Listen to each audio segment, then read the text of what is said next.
Yeah. Well, welcome.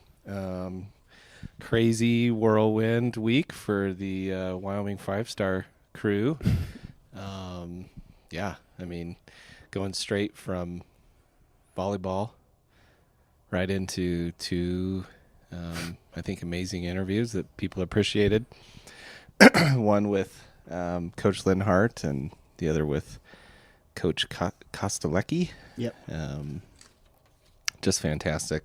We'll talk a little bit more about those, but yeah, and then you guys go down and you and Rachel and survive some cold weather and take in the entire football scene in Laramie there and dive bomb last night getting home, and you got to be tired.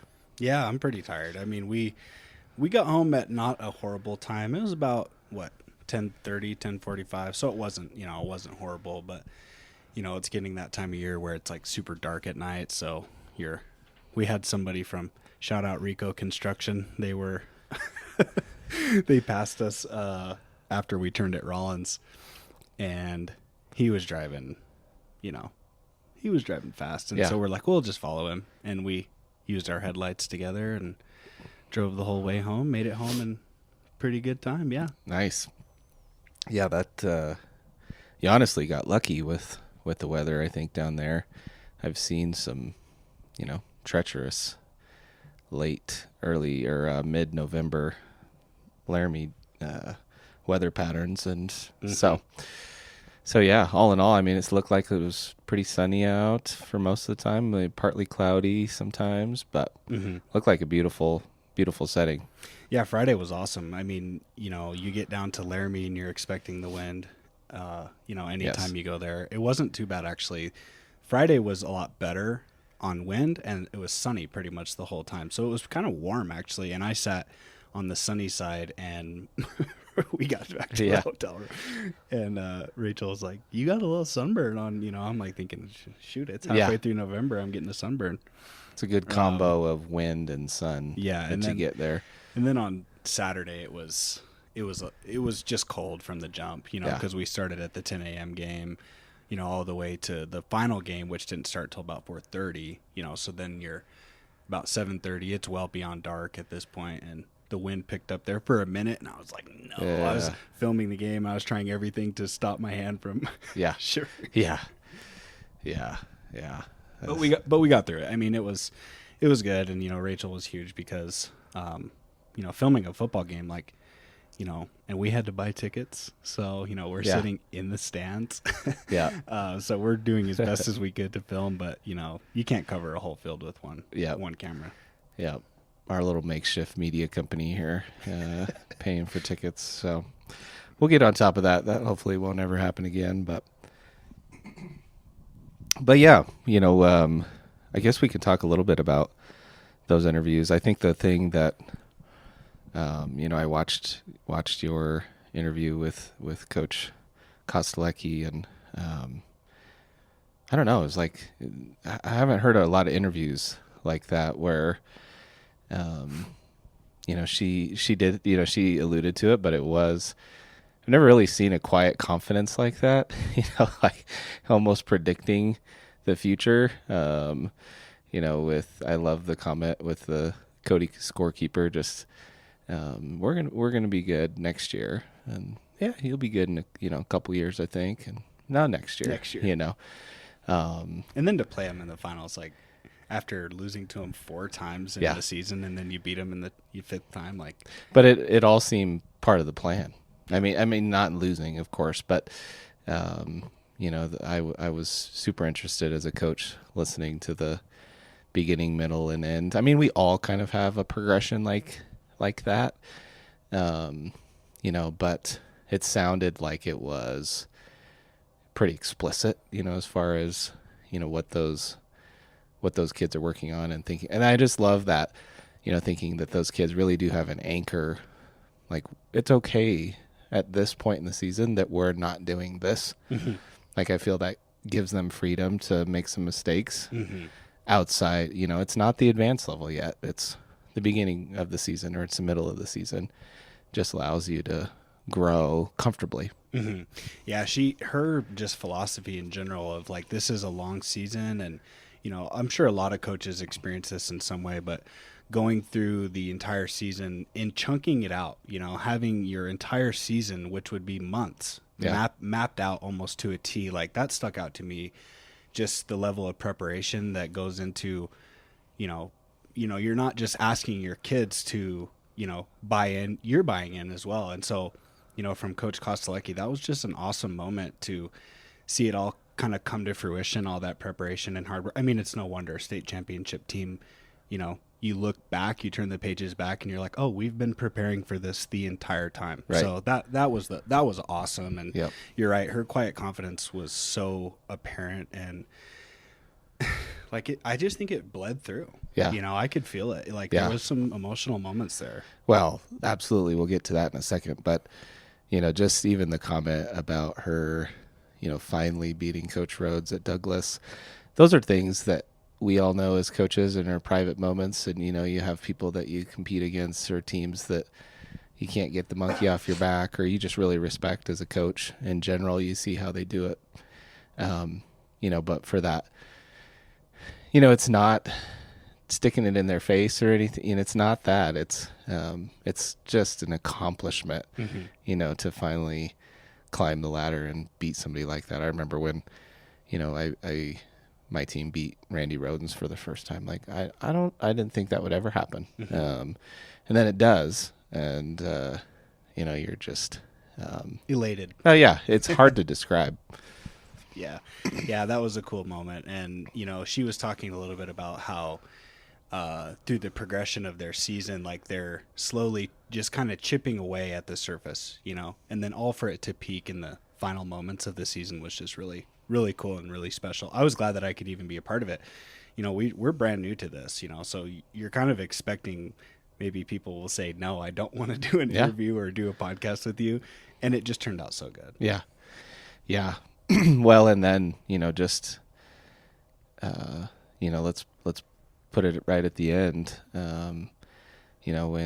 When the mood changes in that interview and you learn about, this coach that coached as early as last year, going through this battle and that hit me like a train, and again, it goes back to we all in this profession and in this state have these stories. Mm-hmm. They're at every school, every team. And, it's just when I listened to that and honestly cried through it, it was like, yeah, that's what we're trying to do here. Yeah, totally. Yeah, that's like the very nature of this project entirely. Yeah, you hit it right on the head. Yep. Yeah, and then transition over to Coach Linhart. I feel like it was more tactical, which was great in and of itself, and I think coaches really appreciated that podcast. We got a lot of great feedback from both, but especially Coach Linhart. He just has a lot of respect in the coaching profession in our state and does things, differently in a good way. I've always wanted to sit down and have a conversation with him. We've known each other for a long time. And so that was really great for him to just establish, to everyone that was willing to listen. I think just a really awesome standard of play, and building a program. And like he said, there's no perfect right way to do it. There's tons of ways to do it. And he definitely has his spin on it. That's pretty cool to see over, basically transforming Torrington football. I think it was his first year at Rock Springs. They went to the state championship. That was 2022. It was just a couple years ago. So he hasn't been in Riverton. This is his third season. Mm-hmm. And had them playing like they were was pretty impressive. And it was just fun to kind of peek behind the curtain a little bit and see what that looks like. Yeah, it's cool, like talking to a coach and getting that some of the perspective on building a program, because it's not all X's and O's. Especially, like you see this a lot at the smaller schools. But one thing that I thought really stuck out to me from that interview was setting the standard for your program, not deviating from it. And then the things that really support that is having like a consistent coaching staff that's there year after year, kind of relaying the same message that's coming from the top, and that consistency like kind of washes over the program year after year. I mean, and this better than anyone, like building something from the ground is like so much easier than coming in and trying to like rearrange things to put it all together in one season. And he's done both, which is like makes Lenhart even more impressive. But building something from, like in Riverton, they have RJFL. I mean, he's not so much involved in building that like as the Watson family, but just starting with young kids,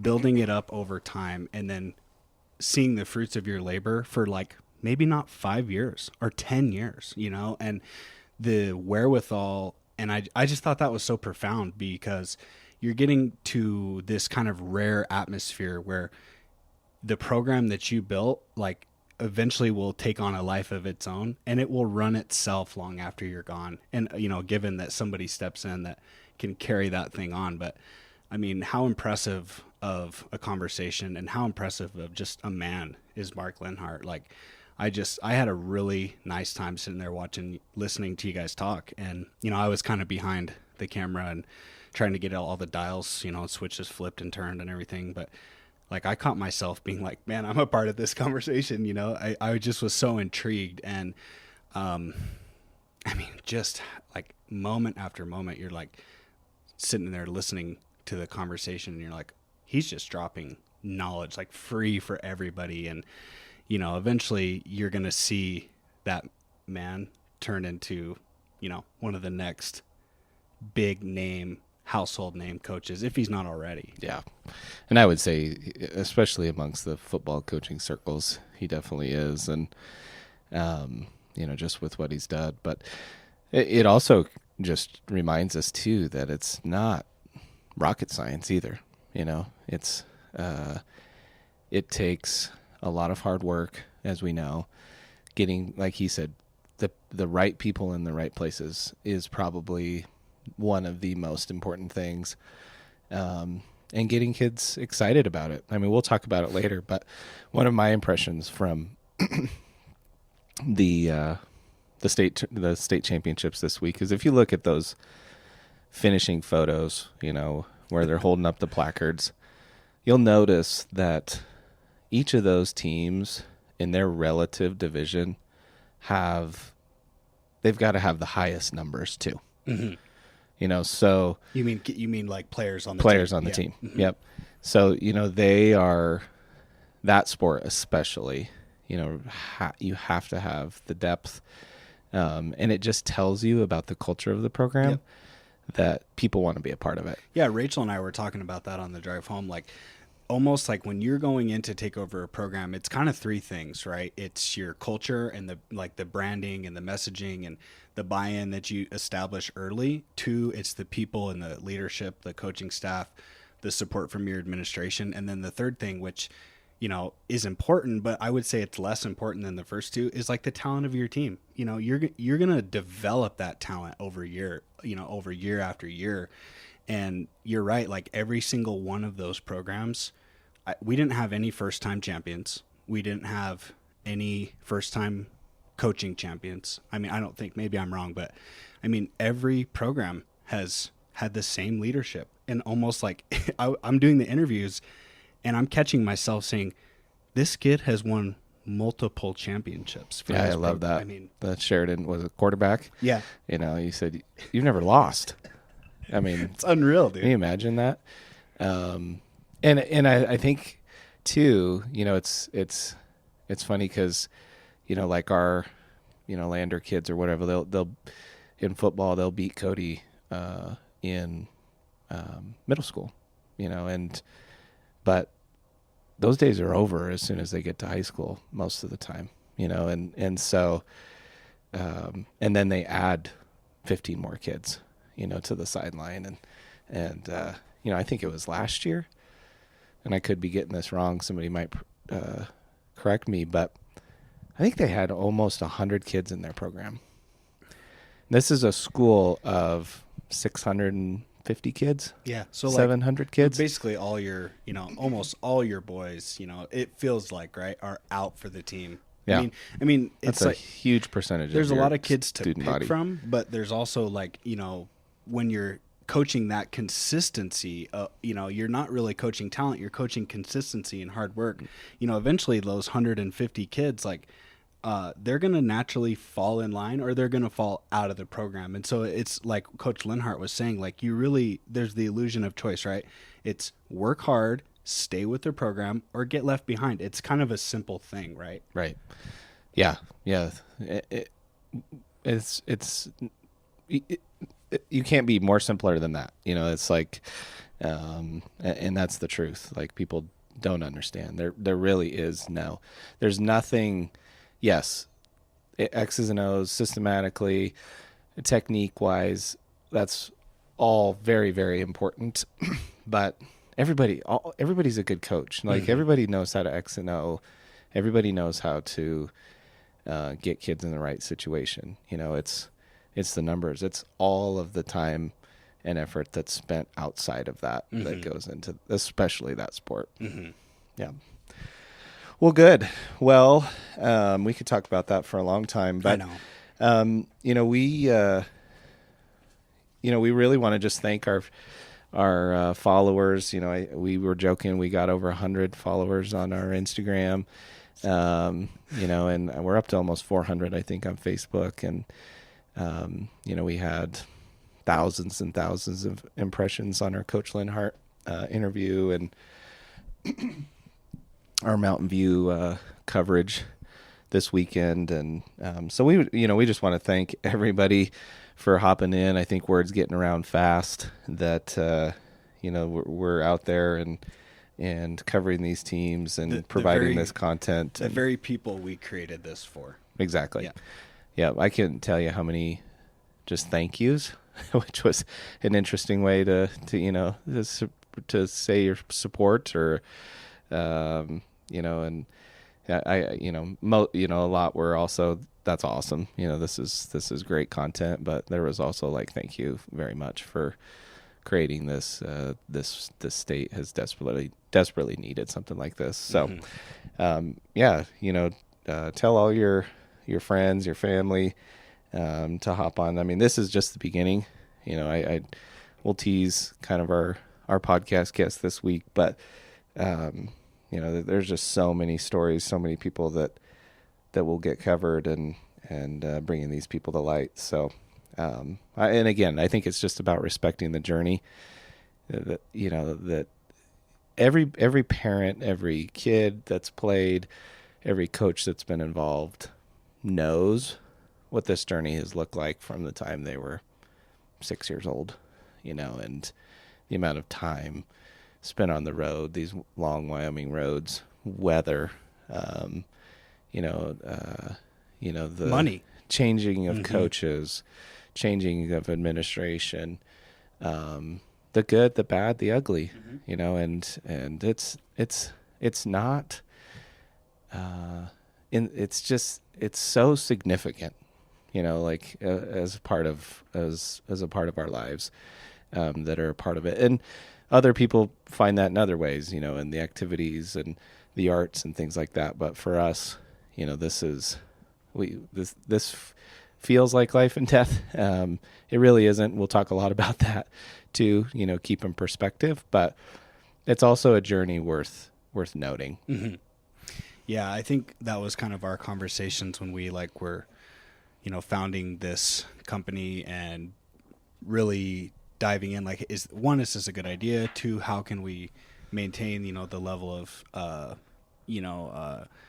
presence in the community? And I think that we kept kind of circling back to, well, let's just build it organically. Let's just do one step at a time.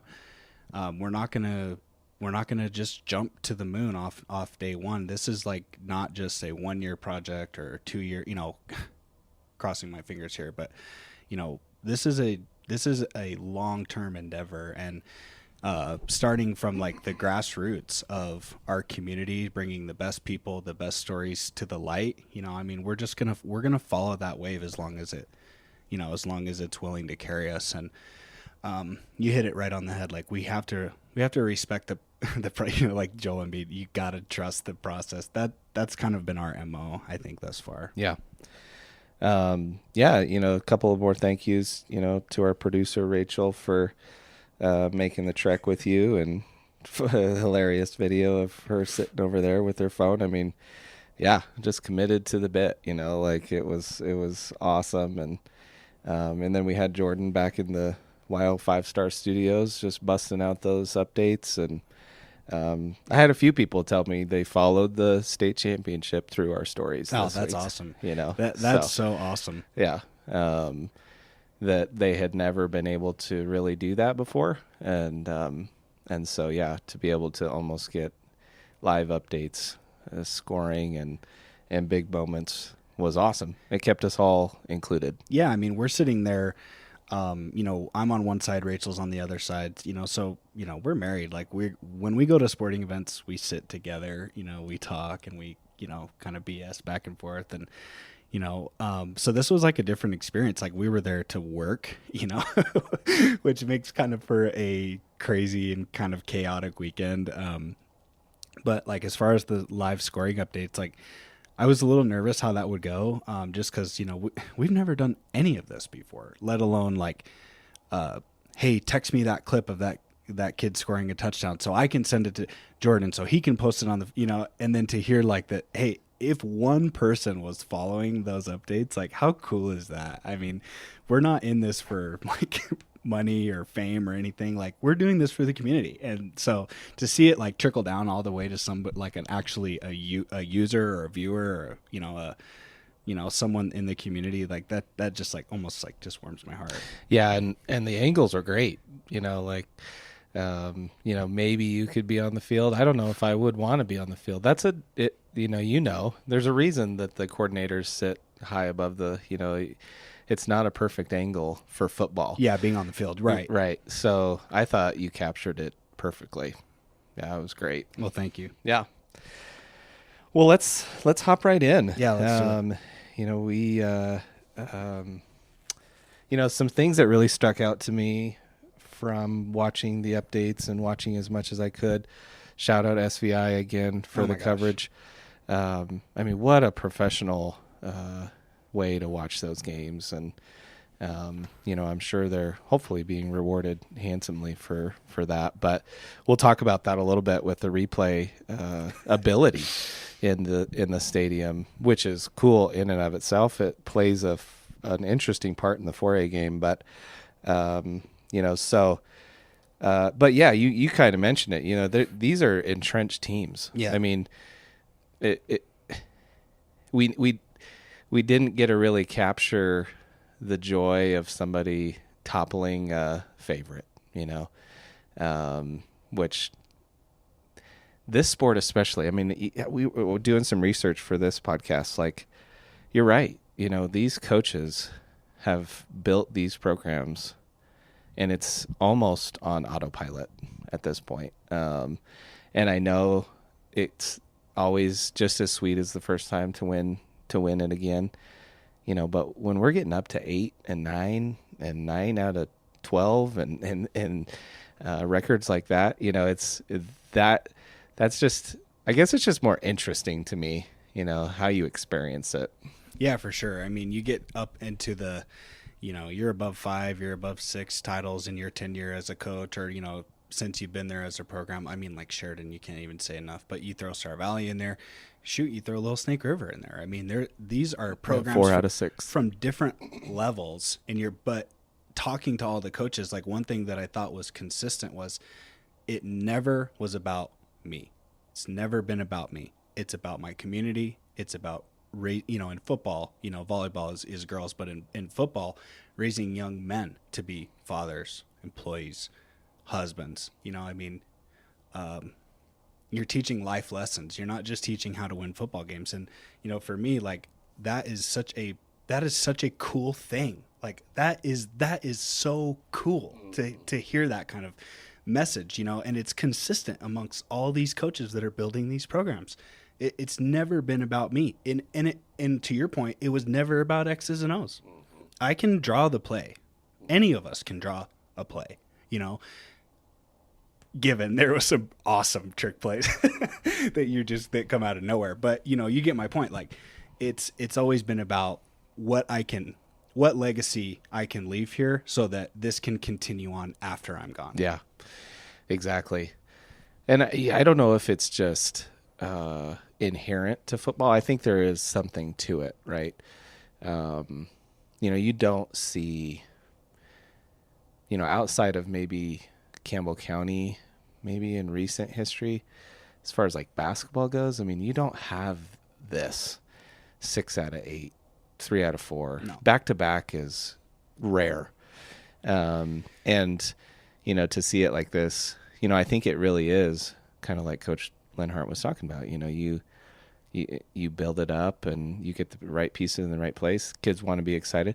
Once you get your numbers to a certain point, kids are excited to be in the weight room. You just go to town at that point. Like it's just turning knobs and dials, I feel like, at that you're point. just making like little adjustments over, like you said, on autopilot. You're just kind of monitoring the program. You Right. know? The kids are leading the program. Yeah. I mean, I think that's every coach's dream, Yep. you know, is to build something that's sustainable, that I don't really have to be here. I'm here because I want to be here. I'm having fun. And then we need leadership, right? But at the same time, like you're building something that any person, the janitor at the school, the water boy, you know, the parents in the stands, they could step in and fulfill this role because this is an airtight system that we've got. Totally. Yep. Yeah. So, you know, have you ever been to these games before? No, that was my first time. Okay. Yeah. So let's maybe do 3 things that really kind of popped out at you being there in person.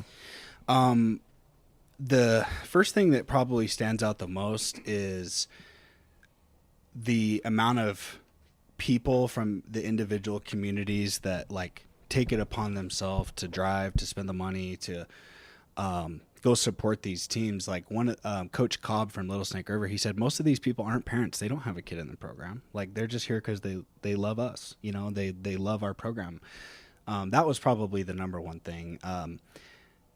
The bigger the schools get, the the more likely you're going to see the pep bands. That was really cool. I mean, We'll talk about that. You can just feel it. Yeah. You could feel the snare drum. You could feel the tuba. You know, I mean, to transport your football team, you know, we're talking thousands of dollars here, especially if you spend the night. To bring your band down, I mean, it felt like something. I mean, this is Wyoming, right? So we are a little smaller in some aspects, but this felt like a UW atmosphere for a lot of the games. Even the 10 o'clock game on Saturday was like, people are hyped. So that was probably the second thing, but go ahead. Yeah. No, I agree. Yeah. I was just, you know, on the pep band, thing, you know, you just hearing those sounds. I mean, it's all about the sights and sounds in high school sports, but yeah, you're exactly right. It sounded like a Wyoming game. Yeah. Probably the third thing I would say that, you know, this isn't necessarily a football thing, but the professionalism of the staff at the War Memorial Field and the stadium, you know, just it was very clean. It was very I mean, there's, of course, it's a huge stadium, so there's great seating, but the staff members, like, they were so kind and going onto the field, like, you know, that was one thing we weren't sure if we were going to be able to do, is, you know, are we going to be able to go down on the field for the celebration? And they're like, go right ahead, you know, get in there. And so to me, like, it was like they were watching the games. They, you know, like, I guess the security, like they were involved with the atmosphere as well. And I thought that was really cool. They had concessions, which, you know, you love it when you can go get a popcorn or nachos or, you know, a Pepsi or whatever. That was really cool. Just being like, because when you go to a UW game there, it's packed. So you are in like a sea of people.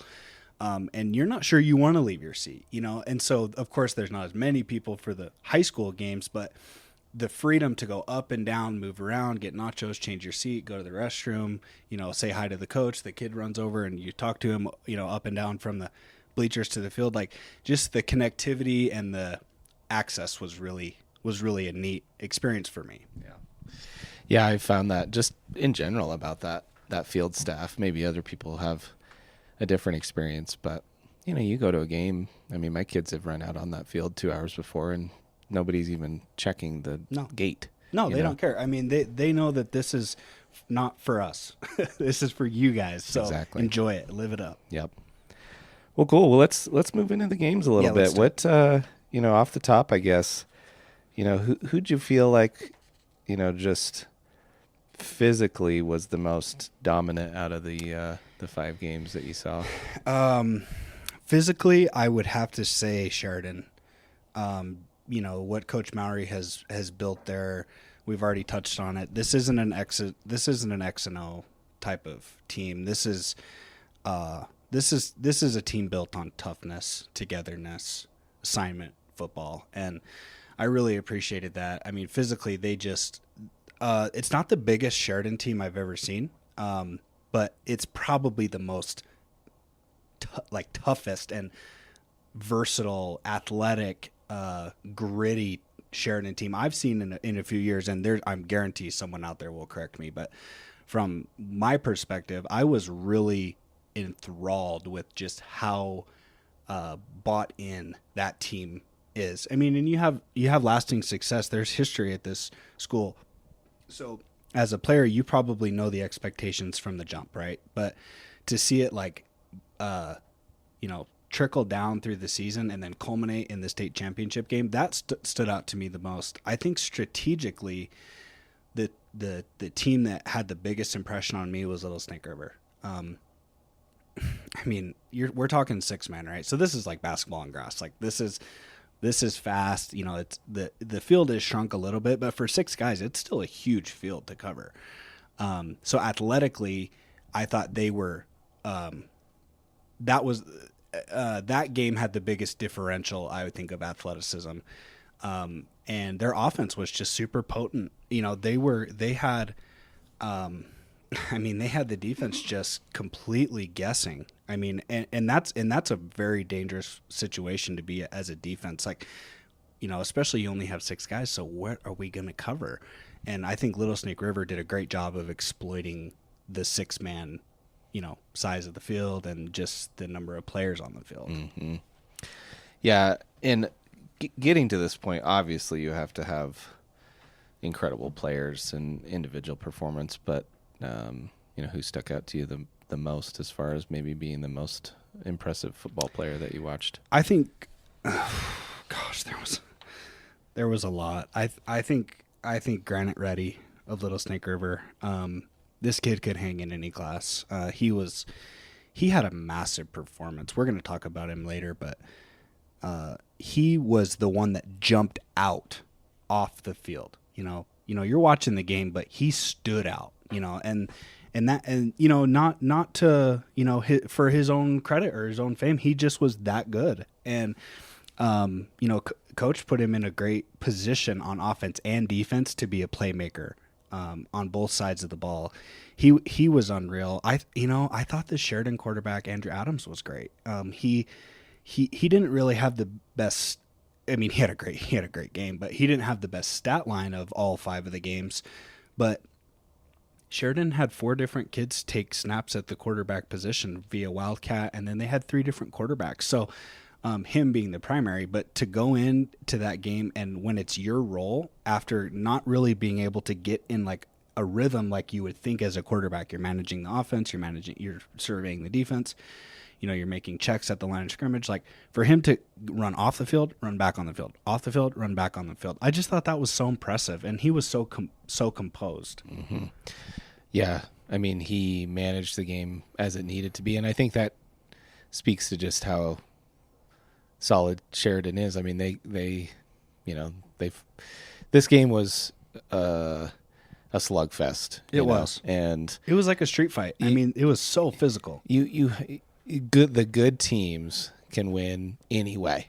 I feel like in football, and I mean, I think they had like 2 completed passes, Sheridan, and but to do what they needed to do, and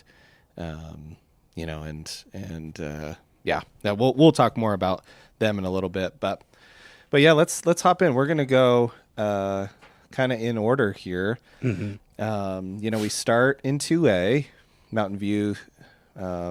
Really they upset Bighorn. Bighorn hadn't really been touched for 9 weeks since their first game against Level. The Buffaloes bring home their 7th state title and their first since 2019. It was the Justice Platt show. Unreal. That kid is unreal. I was gonna say, if there's one kid that probably stood out to me, that would be the kid. He had 323 rushing yards and 3 touchdowns. He had 162 passing yards and 3 more touchdowns. So 6 touchdowns this week and 7 touchdowns last week. That's crazy. Ashton Colangelo added 5 catches for 88 yards and 2 touchdowns. Levi Jones anchored the defense with 27 defensive points, including one of Mountain View's 3 interceptions. If you watch this game, the quarterback, Wolf? I think it's Tanner or Taylor Wolf for Bighorn, and Cruz Hernandez stick out at you. They just look different. And Cruz went for 260 total yards and 4 touchdowns. The Rams have the ridiculous double pass at the end of the game. Just when you think the game's over, they do a double pass for 80-yard touchdown. I mean, this game really felt like time just ran out on Bighorn. Yeah, I think so. I think Mountain View all season, Coach Walk, this is like a testament to his team, but it's also a testament to their versatility on their offense. Like, they struck early and they kept hammering. They kept scoring. And I think that's the only, to me, that was the only way I envisioned Mountain View beating Bighorn, was if they scored a lot of points and they scored every single quarter. Yeah. And you're exactly right. I mean, it's hard to say what would happen if there was like an overtime or a 5th quarter situation, but yeah, you're right. I mean, Bighorn, like, even though I think a couple times they got down by 14, like, that's not enough. That's not safe enough. And you're right. There just wasn't enough time. Well, and testament to Bighorn, when we saw the update that it was 20-7, I was like, uh-oh. They just never been in that situation this year. And, and then you texted us and it was 31-31 tied, something like that. Let's talk about Platts. On film and what I've been able to watch on NFHS, and I never have seen, I mean, you see it sometimes with special athletes, but it doesn't matter how much space he doesn't have or how many tacklers are in the area. As soon as he breaks a seam, nobody touches him. And the angles that he outruns, from safeties that are just diving out of bounds, is he that fast? I mean, yeah, he was. Yeah, he was. There was one. I think it was maybe their last score or their second to last score, but he broke. It was like quarterback counter. Which he was killing Bighorn on, and he got through the line and he got past the linebackers, and now he's into the secondary, and he just had like a Division I level juke. He crossed field on one of them. Yeah, like completely cross field, almost goes backwards. Yeah, he did, and then cuts back up. Yeah, I mean, when you're talking about speed from a quarterback position, I mean, I don't think there's anybody. Maybe Breck Reed, the receiver from Sheridan, but you're right. Platts was super fast, and he's big. Like when I was standing there talking to him, I'm a big guy, you know that, and he's we're eye level. I was like, wow, this kid. I mean, the rumor, I don't know for sure. You maybe know this, but he's from Texas. He comes from like a 6A school or something. Yeah, like I don't that. know how big the school was, but I think he had transferred from Okay, Texas. well, Yeah. I mean, you throw him in with a Texas bunch, like, oh my gosh, I'm sure he would fit right in with those kids. And he played basketball last year, and he didn't jump out to me as like a big, strong kid, but he obviously put in a ton of time and probably just grew physically and naturally. So that's scary because he was good last year too. But yeah, Coach Walk talked in your interview about the game changing after the Buffaloes came out to a good lead, and just their need to stay focused. What do you think that looked like? I think when you put up 41 points, like, you're expecting to win big. And when Bighorn kind of kept clawing back, I thought that spoke over the program's composure, not to get, too emotional or too anxious. Like, we have to maintain this level of play. Like, and there's some truth to that, but to fight off a really good Bighorn team, I thought that was just a cool moment. And it was really good for the Mountain View program because, they traveled extremely well. They had a great showing from their team in general, but I thought they coached really well as well. And even though you gave up 38 points, I thought their defense played well. And, like we talked about it before, this is going to have to be a high scoring game for Mountain View to win. Not because they have a bad defense, but because Bighorn is so versatile. And so I just think that, to your point, like Coach Walk, I mean, and you know him better than I do, but I mean, man, I don't even think the players were more fired up than him. I mean, he just was fired up, and you love seeing that, especially from like a 2A school or any Wyoming school when your coach is like bleeding for the team. Like, that's just so cool. Well, it's really cool too. His two only sons are now his assistants. That's so cool. Yeah. I think one's a coordinator and probably another coordinator, but I got to see some of those pictures and videos, and I was looking for them, and that there can't be anything more special than that. Include your kids who've, they were there winning state championships, in the last 10, 15 years, and now to be a part of it, it's pretty awesome. Mm-hmm. Well, cool. That was probably the game I was most excited to watch, and it definitely lived up to its hype. Then we moved on to the 3A championship. Same song and dance. Star Valley just keeps owning the 3A classification. They beat Cody again for the fourth year in a row. And Cody, other than Star Valley, won every single one of their games. And that's the 8th title in 11 years for the Braves. And they extended their win streak to 33 Unreal straight games. Quarterback Phoenix Hovey was awesome. 284 passing yards, 2 touchdowns, 2 more touchdowns on the ground. Again, another example of just this stellar quarterback play. I mean, they're just so poised and they stand in there and command so much. And then Roman Erickson, he played great on the defensive end, but also led the way with 130 yards and a score. I think this kid is younger, but Dylan Hershey turned in a huge defensive performance, 7 tackles, and a fumble recovery. And then on the other side, another example of a team just sticking in there and getting some goal line stops. I'd turn away from the TV for a second, and what I expected to be 20-7, it was 14-14. Have to go back and watch just how they did it, but bowed up, super strong. Cash McFadden, coach's son, 280 total yards, 2 passing touchdowns, and it killed him, didn't it, when he had to go out late in the game? Yeah, he did stand in there and throw another touchdown, but he is a tough kid, and he took a beating last week in Riverton too. I mean, in Riverton last week, the game's tied. They got the ball with I think 5 minutes left, and they go down the field, 2 yards, 4 yards, 2 yards, 6 yards, just methodically moving the ball down the field to take the lead against Riverton, who had all the momentum in that game.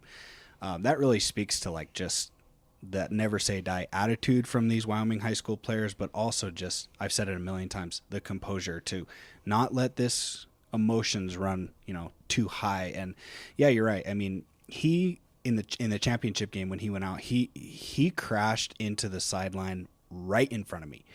And I thought for sure, you've seen this a million times, there's no shot he's going back in. There's no chance. And the toughness of that kid to get up and say, this game's not over. I still can throw the ball. I mean, do you remember that NFL Films moment with Matt Stafford when he was with the Lions? Oh, yeah. That's how it felt. He felt like it felt like, if you need me to throw the ball, I can throw the ball. Stafford quote there. That's exactly what McFadden did. And it was on a dime, Yeah, I was,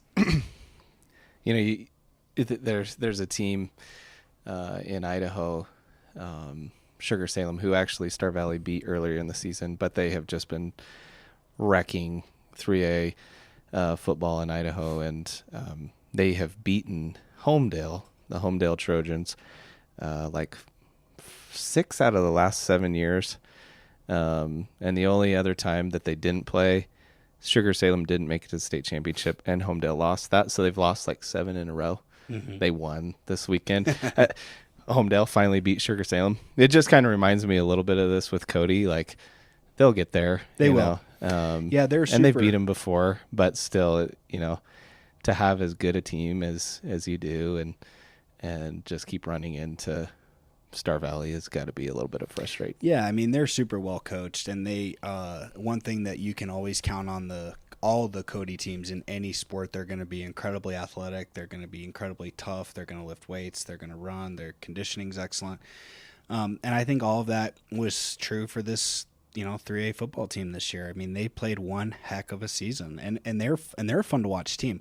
If there's anything that I would say that I think would have worked in their advantage a little bit more, is I think if they would have stayed with their tempo offense just a little bit more, I think that might have, I mean, we're splitting hairs at this point. Like, I'm sure that their game plan was, hey, let's not mis-execute, or let's make sure that we're sharp as attack for this championship game, of course, right? But and maybe the tempo works against that a little bit, but man, I mean, they were a fun to watch team, especially compared to Star Valley, who's just also a fun team to watch. And like you said, like, they'll break through, and you don't run up against too many programs like this that kind of have a foe or a nemesis. And the storyline next year is going to be awesome. Yeah. I was looking back, McKay Young, obviously, what did we say? He's won maybe something like 7, 6, something like that in the last, I think he's been the coach for close to 10 years, maybe a little bit longer. But, I was looking back before that, and we think of Star Valley as just always being good. Mm-hmm. They weren't good for an extended stretch of time before McKay Young, so Coach Howell, who I know, my first year was his second year at Star Valley. It was in the depths. I mean, and he finished his Star Valley 10-year, 11 years winning the state championship, and then handed it over to McKay Young, and they've done what they've done now. So yeah, I mean, just credit to all that to say, just it's impressive what Star Valley has done. Yeah, totally. Recently. I mean, 33 straight wins. I mean, does it feel? Are we in dynasty atmosphere with this program? I mean, it's so crazy because all of these teams, I would definitely say that about Sheridan, and yeah, you could easily say that about Star Valley, but all of these teams that just won are coming off these. Yeah. Like, we need to maybe define what a dynasty is, because that's, I mean, elsewhere, that's what it is. Yeah. So absolutely. I mean, and you have to say the same about Cody as well, to just terrorize the rest of the state like they've done, and it's not easy, as we talked No. about at the top. No, I mean, and from my perspective, watching the Braves over the last few years, like they hearken a little bit like kind of like the Kansas City Chiefs to me a little bit, especially over the last few years of the Chiefs. Like, and I'll make this correlation, but I think that you said it earlier. Good teams just find ways to win, and that's how I feel about the Star Valley team. Was they didn't always have to play a perfect game to beat somebody really good, you know, and that goes. I was talking with McKay, and this is just an example of this. I was talking with him after the game, and first of all, what an awesome interview that was. What a personal guy, and just a neat guy. But after I pulled the phone down, I gave him a hug, and we talked for another like 2 minutes. Like he was like, "No, let's keep talking." And I thought that was really cool. And the funniest thing he said was, "If we could just kick a dang extra point," and so that just goes to the credit of like how tough this team is. That you don't, Must be nice. you don't hit a, you don't That's hit the a, one thing you're worried about. you don't hit a point after for like 4 weeks or whatever, and you still win in the championship game. Like that's really cool. Yeah. Recent fact I just found out: McKay Young also went to Idaho State, as I did. I wonder neat. if we crossed paths back in the Yeah, day. you probably did. Yeah, you guys are probably about the same age. And Malad High School grad, which I coached at Marsh Valley, and they were just right down the road. So Cool. We'll have to connect on that. Well, that was just another fantastic game. I told our crew, how are you gonna top day one at the state championships, and it didn't start out great as far as fan interest went, but some amazing teams here right off the bat with the Class A 1A 6-man. You could back to the dynasty talk. I think you can throw them in there as well. The Rattlers really destroyed Burlington 67-16 to win their back-to-back in their 4th in 5 years. Granite Ready, who we talked about earlier, 237 rushing yards, 3 touchdowns, pick 6. He had 7 tackles, 2 tackles for loss, 3 interceptions. Andro Andro. Yeah, I think so. Koonsman and Trey Wheeldryer added picks to 5 interceptions in the first half alone. Thoughts there? Yeah, I thought their pressure on the quarterback was phenomenal because we were talking 6-man here, so you send 2 guys to rush the quarterback, like you're leaving 4 guys to cover the entire field, and that just goes to just the breed of talent they have in Little Snake River. I mean, was Burlington like chasing, so they felt like they had to throw? Was that part of the problem? I think Burlington was a little bit of I think that they were a passing team. I think that was not necessarily foreign to them to throw the ball. They did run the ball a lot too. Yeah. I mean, it was pretty balanced, but I think they threw the ball a little bit more maybe than they wanted to. But they threw the ball a lot, and I think that played right into the favor of Little Snake River. Yeah, it was probably, we talked about it last week, but just athlete on athlete. And Coach Cobb said that in his post-game interview that they were not concerned about Burlington's offense. They felt like they had an answer for them, and that's what it sounded like happened. Yeah, that's exactly what happened. I mean, I think Little Snake River, their game plan going in was like, let's just impose our will early. Let's get up. I mean, this probably sounds stupid to say, but let's score points early, and they did that. And I think that kind of rose Burlington's level of urgency to where it just kind of was. It just was. I think it was just too much. I mean, and not to knock Burlington at all. They had a great season. I just think that they were. I just think that they just were a little bit outmatched. Yeah. Well, in Burlington, it's crazy. How it can flip because Burlington. Yeah. Beat them just a couple years ago, well, right? At the start of every season, it's a coin flip on who's going to win those. It's it's pretty much 1 or 2 or 3 teams in the 6-man class, and Burlington's always there. Right. You had an opportunity to interview Granite Ready. Awesome name, by the way. Yeah, the perfect name for we've been joking. Perfect name for a tough guy. Yeah, for sure. And he was. Talk about him a little bit. Huge 2-way performance, obviously, with those stats. you know, to have I mean, it's like, I kind of like, that's like backyard football right there, you know? Yeah, Just it was. It maybe. was. He had a really good performance and just a sweet, nice kid. I mean, you know, I'm not too far removed from high school, but like when I was there, I kind of felt like, you know, like all of us or the people that I'm playing with, my teammates, like we're the man, you know, we're tough. And I had a kind of a reality check, like when I was interviewing some of the players, especially Granite. Like I had to take a step back and realize these are kids, you know, and to put up a performance like that as, you know, ultimately a kid, I was like, that just jumped out to me so much. And then talking to him, he was so personal, and he had a really good quote. I'm going to butcher it, but he said something about the community and how, kind of like I was alluding to about the coaches who have built these programs. It's never about me. It's about us. And I thought he embodied that to a T, especially like having such a dominant performance. Like I could think back to when I was 17. I would be like, I'm the man. I carried us, you know, not with him, not that way at all. Yeah. Yeah. Yeah. Well, it'll be interesting, you know, when Super 25 comes out, you know, just see how many kids that we're talking about hop on there. You know, I thought we just finish this conversation about six man with, you know, the picture that you guys snagged of, Jack Cobb. Was that his kids or his grandkids? It was his grandkids, surrounded by his kids. Yeah.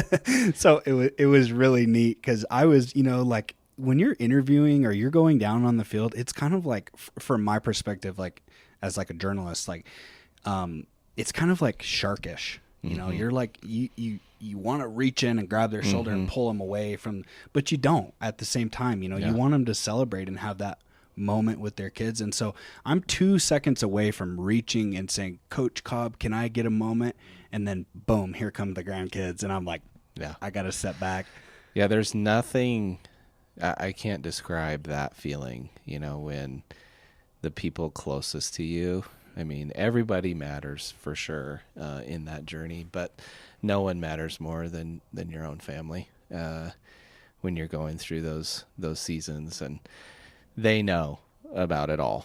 The late night texts, from parents or disgruntled community members, or, they know the long bus rides and, the hard conversations that you have with kids, and, understanding, you know, their home lives and how difficult it can be. And, on top of, you know, like we said, corralling 15 to 18-year-old kids, moving them in the same direction. It's not an easy task. And, I think everybody thinks they have an idea of what that's like, but you really don't until you be a part of it. And so there's, you know, we talked a little bit about it with Coach Linhart, but, win or lose at the end of the season, you know, those are the people you want to get back to. And I know for me, I just like to just sit with my kids and my family after a season like that. And I mean, just hear them talk and, you know, get excited about little things that have nothing to do with the sport, you know? So, you guys captured a pretty cool moment there. Yeah, it was neat.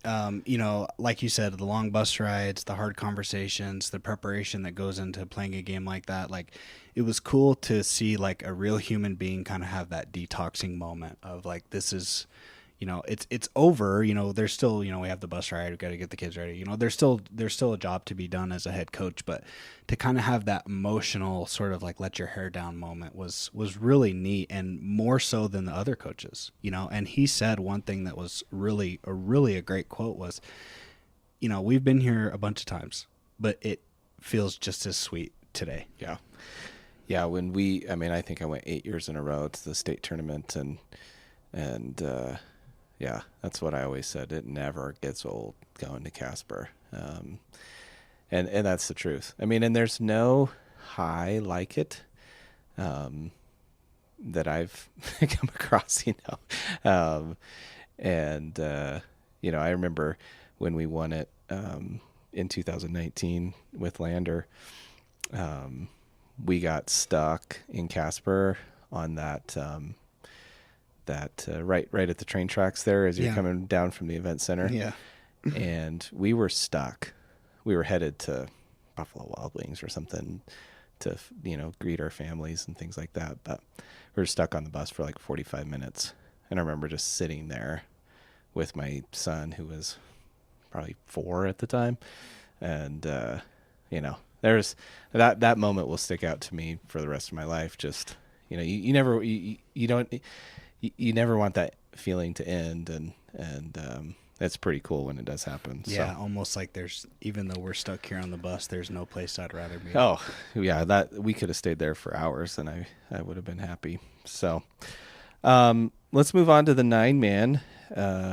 Pine Bluffs, another incredibly impressive team, versus the upstart Rocky Mountain squad. They super young coach Jesse Wilson. I mean, they had a really great season, especially to end it out. Yeah, I mean that field goal in the semifinal game over Grable. I mean, just the the level of like excitement that they must have been feeling. Of course, they got shut out in the finals, but what a wonderful season they had. Yeah, and for all the talk of great football teams that we've done today, Pine Bluffs, we didn't even mention them. Like they had a great season and a great performance in the final. Yep. Yeah, and it's just icing on the cake. I feel like especially those teams that, battle their way into contention and then, play well right at the right time. There's nothing better to kind of go in as an underdog, and you're just happy with, kind of what happens. I'm not saying that that's the case for Rocky Mountain. I'm sure they would have liked to play a little bit better, but I bet they're pretty happy with how that season ended. Carson Freeberg. Carson had a huge day. You had an interview with him. 284 total yards, 3 touchdowns. Ty Scarborough added 147 rushing yards and 2 touchdowns. And they just really bottled up Rocky Mountain all game. I think you texted me at one point and said that Rocky Mountain had like negative 30 yards or something passing, into the second quarter. Gabe Federer had 12.5 tackles and a fumble recovery. Kobe Lerwick, another Pine Bluffs name, added an interception and 10.5 tackles. Mason Moss, who word got around just how impressive an athlete he is for Rocky Mountain. I know how good he is as a basketball player. He put up 25 defensive points. Pine Bluffs was really in control. What stood out to you about Pine Bluffs, thinking back? They were just very well-rounded on the offense and defensive side of the ball. I mean, you've got Gabe Federer and Colby Lerwick, 12.5 and 10.5 tackles. I mean, that's unreal. Yeah. I mean, we're talking state championship game. I mean, and you've got like these dudes, these horses that you just, throw you on their back, and carry you to the title. I mean, 48-0 speaks for itself. But yeah, I mean, I think Coach Gray had a really good game plan going in, and that was let's just be the more physical team. Like, I mean, we've talked about X's and O's, but this is really a simple thing. Let's just be more physical. Let's never lose our composure or our calm, and let's just fight it out. Let's go into this like it is going to be a street fight, and we'll see how it turns out. And I think that walking onto the field from the moment they stepped on the field for the pregame warmups to the moment they left the field, they just were such a cool collective bunch of kids. And yeah, you can't really say much more than just that physical defense was, I mean, they scored 48 points, but you give up 0 in a title game. Like, come on, what are we talking about? Like, that's absolutely unreal to think about. Yep. Yeah, they were really untouched the entire season. Thinking back, Freeberg obviously has most of the yards. You interviewed him. Is that who you would say probably made the most impact in that game? And if so, how? What jumped out at you? Yeah, I think Freeberg. I mean, he was really just a versatile quarterback. Like, he was able to throw the ball and run the ball. That true like dual threat. Ty Scarborough had a great game. I mean, he was one of those kids like that you could hand the ball off to, and you're going to get 4 or 5 yards minimum. I mean, with such great individual performances, like the thing that just sticks out to me is like I had no clue where it was going to come from. I had no clue how they were going to score. And, you know, some teams are more one-dimensional than others, not Pine Bluffs. I mean, they were super well-rounded. That's a testament to the coaching staff and like building that program up so where every kid feels entitled's not the right word, but they feel important, and they feel like, hey, I'm going to play a massive role in this game, so I need to be ready. And, you know, we're not talking like wide open passes, kid hits the ball in his hands and he drops it. Like, there's no mistakes like that from Pine Bluffs. Well, congratulations to the Hornets. It'd be interesting. Usually that carries over to the basketball floor where they're always good. And so it'll be interesting to follow them the rest of the year. Let's move on to the 4A finally. The Sheridan Broncs just keep stacking their history. We talked about it. The lucky number 5, their 5th straight title, which is just unbelievable, and 55 straight games on their win streak. This is their 9th title in 11 seasons. It's ridiculous. 11 seasons that Coach Mowry has been there. So, Sheridan leaned on their run game, 225 yards on the ground. Keegan Rager and Breck Reed combining for 110 yards and both touchdowns. William Greer added a nice 36-yard field goal. That was huge. Yeah. And then the Bronx defense stepped up again. Rager forcing a fumble and Blaine Phillips grabbing a big interception. Campbell County, very impressive. Could have easily won that game. James Hahn scored their lone touchdown, right? That tied it up. And then Coulter Lang, right? Sophomore is what I'm hearing. Is that right? They of all the teams in the program, they didn't have their grades in the program. Well, and you know, I should know that anyways. But yeah, he didn't look like a senior. I mean, I probably am way wrong, but you're right. He didn't look very old. Well, if you're a senior, Coulter, still very, very impressive game. He had 184 yards, and I thought, really when they were driving at the end, obviously it was a 4th down situation. It was going to tough to convert there, but him going out the way that he did, killer. It was, and it was like all this kind of the air in the building kind of was sucked out all at once. I mean, that was a huge. I mean, he gets injured. He hurts his knee, I believe. It was nasty. It didn't look right. And my heart goes out for him because he was. I mean, gosh, as impressive as Sheridan's defense was, Gillette was so impressive, and it all really kind of started with him on the offensive end, of course, being the quarterback. But not only that, but making checkdowns at the line, throwing your check down, taking what's given to you, like we were talking about. Nice job of that. Taking the pass underneath, just never getting like too big for the moment. Just saying, hey, let's just take these nickels and dimes all the way down the field, and when he went down, I think that was just a sad moment because, they got the ball with, what was it, babe, like 2 minutes or 3 minutes left. And, they're moving the ball. This is feeling like this is going to be a touchdown. And for him to go down on 3rd down, of course, the backup comes in and they couldn't convert on 4th down. My heart went out for Gillette. I should say Campbell County because they just were so impressive. I mean, and it was so fun to watch because you go into the game, you're kind of expecting like, hey, this is Sheridan. Like this could get ugly no matter who they're playing against. Yeah. Even the number 2 team in the Camels, like, and it really wasn't like that. I mean, this was probably the most tense game of the 5. Right. Yeah, with a lot riding on the line and Campbell County obviously feeling like they could do it. Pretty impressive. You're right. This was the game I watched the most of. Trayton Sacut with 20.5 defensive points and 16 tackles. Ugh. Yeah.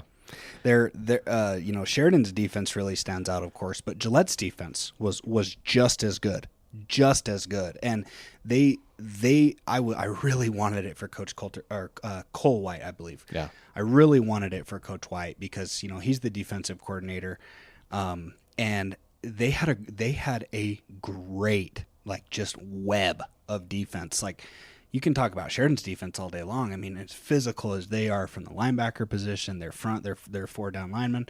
I mean, but man, Campbell County's defense was just as good, and they held a great Sheridan team to 17 points in the title game. Like, what are we talking about? Yeah, yeah, they can be very, very proud of themselves. It was a sloppy game as far as the officials were concerned. A lot of flags out there and big untimely penalties. Really, I felt like for the Camels.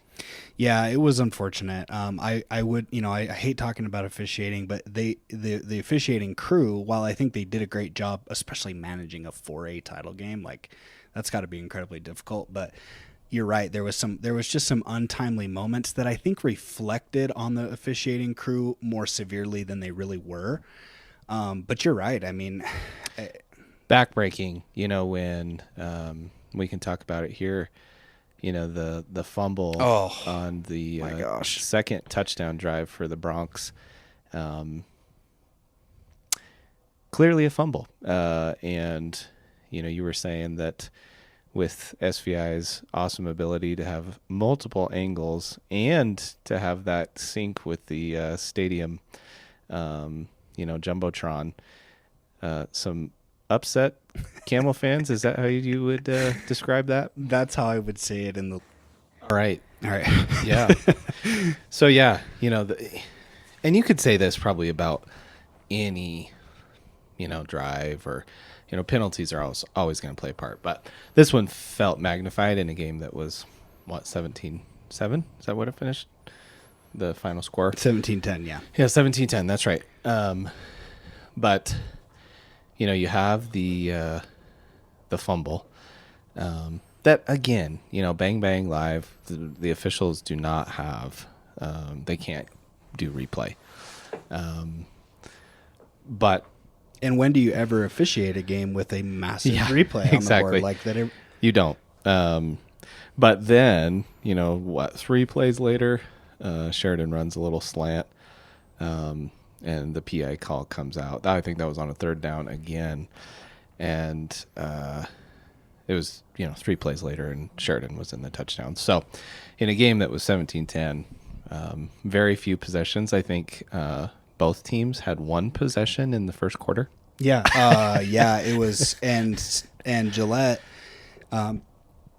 they scored their first possession was like 9 minutes. I mean, it was Sheridan was like about 7 minutes, and then Campbell County was about 9 minutes. So yeah, we're talking like less than a handful of possessions in the entire game. Yeah. I mean, when do you talk? I mean, and there was some punts in the second half, which really kind of helped the possession and the time of possession. But yeah, I mean, you got to make the most of your opportunities, and those types of penalties, like you said, are just totally backbreaking because you're bending, yeah. You're not breaking, right? And then you have like a penalty like that just kind of deflates you a little bit. Yeah. And then Sheridan, you give them a gift like that, they're going to capitalize. Exactly.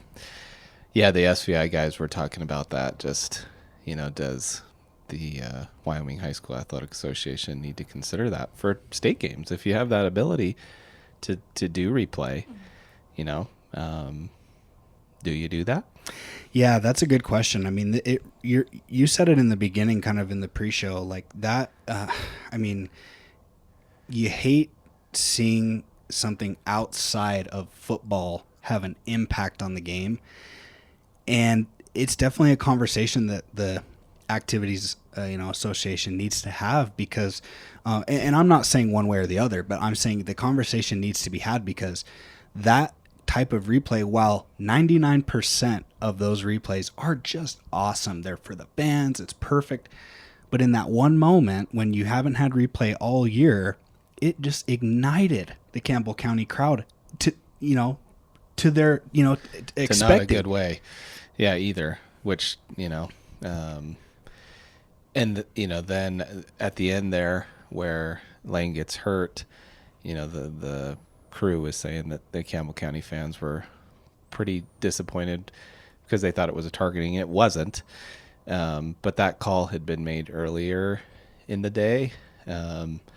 On these, crowning penalties, these targeting type of penalties. That sure seems like replay would be helpful if you've got the technology. Yeah, that you're exactly right. I mean, especially if you can go. I mean, you're adding another referee into the mix. You're adding a replay booth, and you have to be able to communicate with the refs on the field. So it's an undertaking. Yeah, I don't think it's as easy as just looking up at the jumbotron Right. with the rest of us.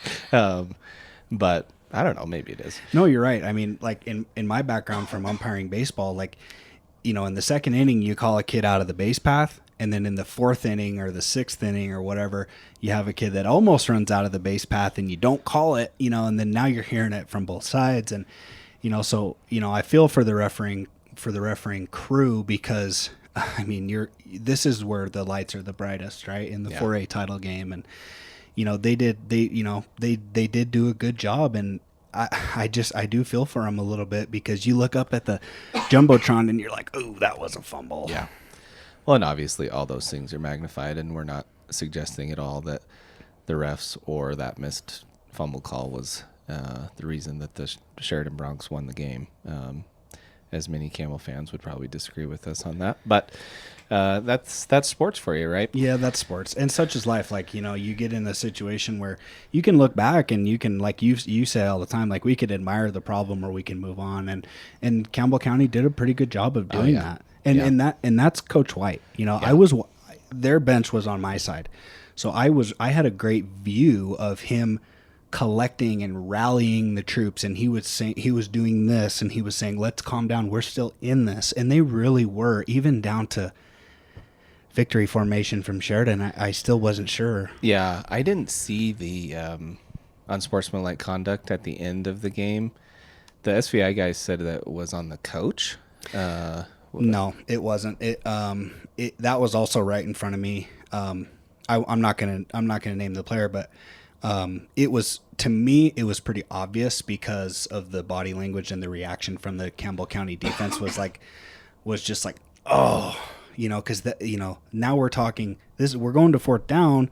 Maybe we block a field goal, we miss a field goal, into just another automatic first down, and you're just like, and you hate those moments. But at the end of the day, these are kids. Like they're learning how to handle themselves and compose themselves, and in such a back and forth and emotional game. Like, you remember this coaching me, like I wasn't any better in those type of situations. So I feel for that kid, because not to say that it changed the game, because it doesn't. Like one play doesn't change the course of the game, but when it's magnified like that, I just hope that there's teammates and coaching and parents that are surrounding that young man, and telling him that you played a great game. 2, our team played great, and we just fell a little bit short. And 3, this doesn't really have don't let it have an impact on your life. Right. Yeah.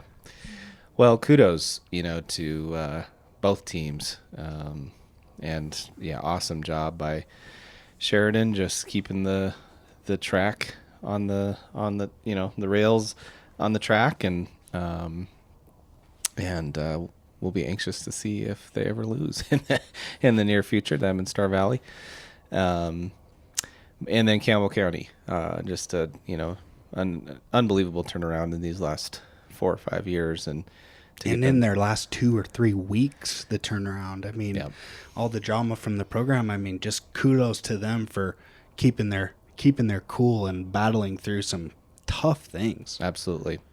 Yeah. One minor note, when you were talking about the trick plays, Campbell County, with the double reverse shovel pass back to the quarterback, they reverse, they run back, they shovel pass back to the quarterback, hit the dude deep. I think he missed him on that one, but then they had the reverse screen pass. So they reversed it. The Sheridan defense was all shifting all the way right, thinking it was reverse. They flipped it right back to the quarterback. The quarterback throws a straight line pass to the opposite sideline, and I think they almost score on. They might have scored on that one, or they were dang close.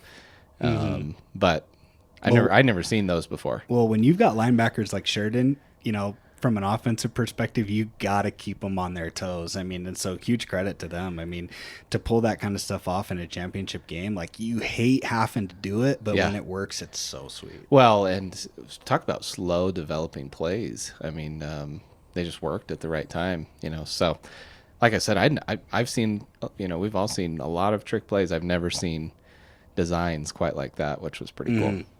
Well, that puts a bow on the fall season. Yeah. Crazy. We kind of got into this, towards the end of the fall season and already made some amazing connections and saw some incredible battles. We unfortunately weren't quite up and ready to cover cross country and swimming, but we are going to circle back on those sports and shed some light on them.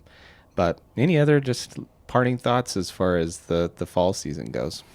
No, I mean, what a great year for Wyoming high school sports. I mean, I feel like we're in a cool time period where we're jumping in to, we're jumping into high school sports kind of in a new light. And I'm just so proud of all the teams. Like going to state volleyball, that was a awesome experience. Like it was so fun. And like I told you last time when we did the pod, like I'm going to that every year now. Yeah. And then state football was great. I mean, it's rough being there for 2 days, sitting in the stands for, 5 straight games. But, I don't know if you could really do it any different, to be honest with you. But I mean, it was a wonderful experience all year, or excuse me, like both of those weekends. And huge credit to all the teams and all the coaches. I mean, That's one thing we're really noticing is, these programs are at the top for a reason, and that's fun to be a part of. Yeah, it's going to be fun to chronicle, the teams that challenge them here in the coming years. And Coach Watson will be upset at me that I failed to mention golf as well in the fall. So we will circle back on that too. Some amazing performances there as well. So we move on next to the winter season here. We've got a little bit of a break. I start practice one week from tomorrow, which is wild. The basketball season is going to be exciting.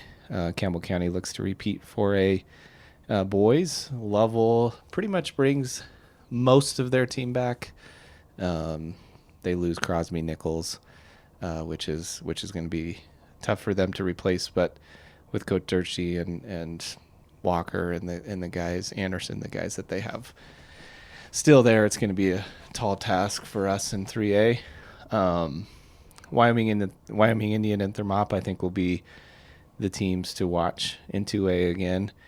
And Upton in 1A just kind of keeps rolling. So on the girls' side, Douglas, I think they had 9 seniors. Mm-hmm. It'll be interesting to see if they're able to sustain programmatically. Cody has a new coach, Chris Wagner, headed over to Sheridan. So that'll be interesting to see if... He's a great guy. He's a great guy. Yeah, he's a great guy. Yeah, we coached together in the All-Star game 3 or 4 years ago. He was on the girls' side and I was on the boys' side. Small note, he is Coach John Scott's nephew. Oh, nice. Which is interesting. I didn't know that.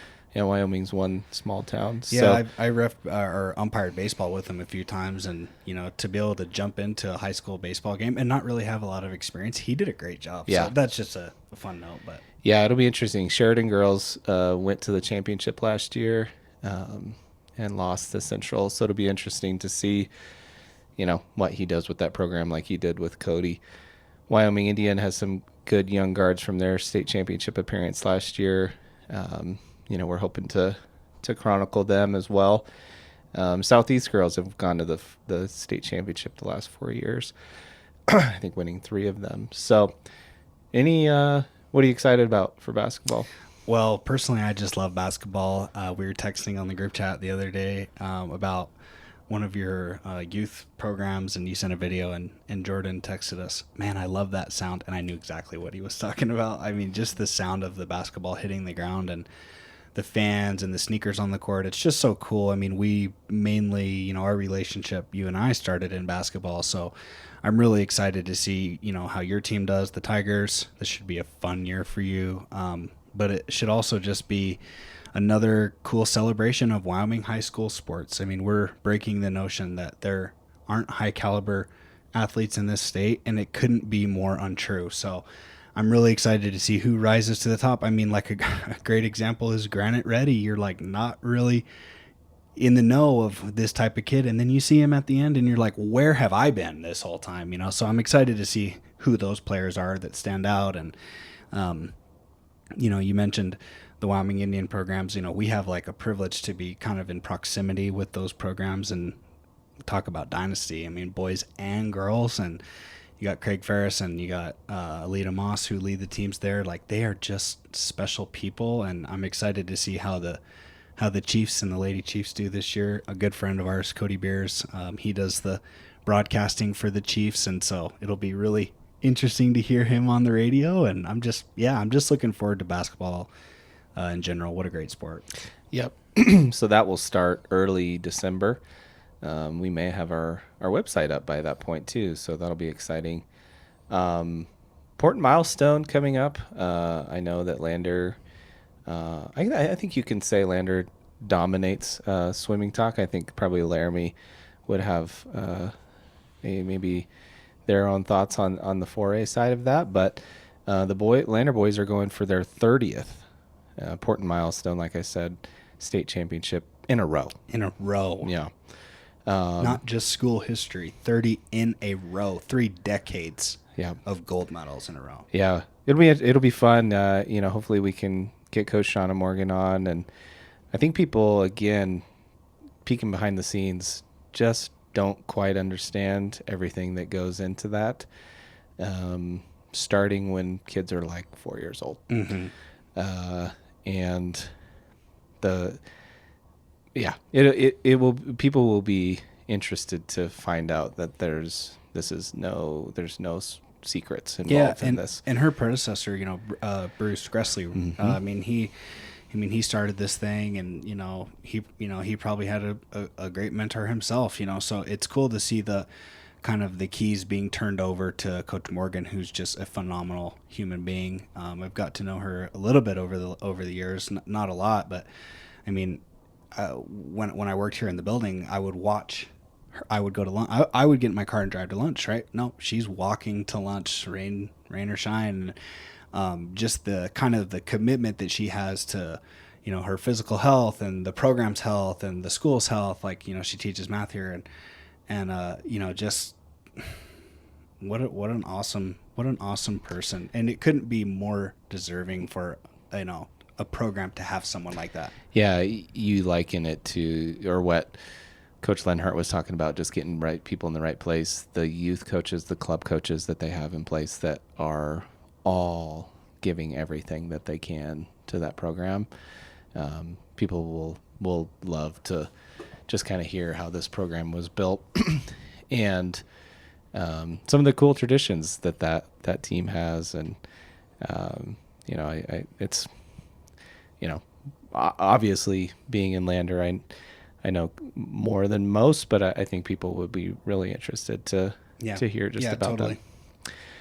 that. Indoor track, has really improved or increased in popularity in the last, I would say, 5 to 10 years. One name of note, this isn't a Lander podcast, but Adeline Anderson just signed with the Wisconsin Badgers. Oh my gosh. In throwing. I think she won the Simplot games last year as a junior. Mm-hmm. She'll be a senior this year, and then there's a lot of other great stories indoor track that we'll highlight, but we thought people would be interested in that. And then maybe we can send up our lead correspondent up to Jackson for a ski race.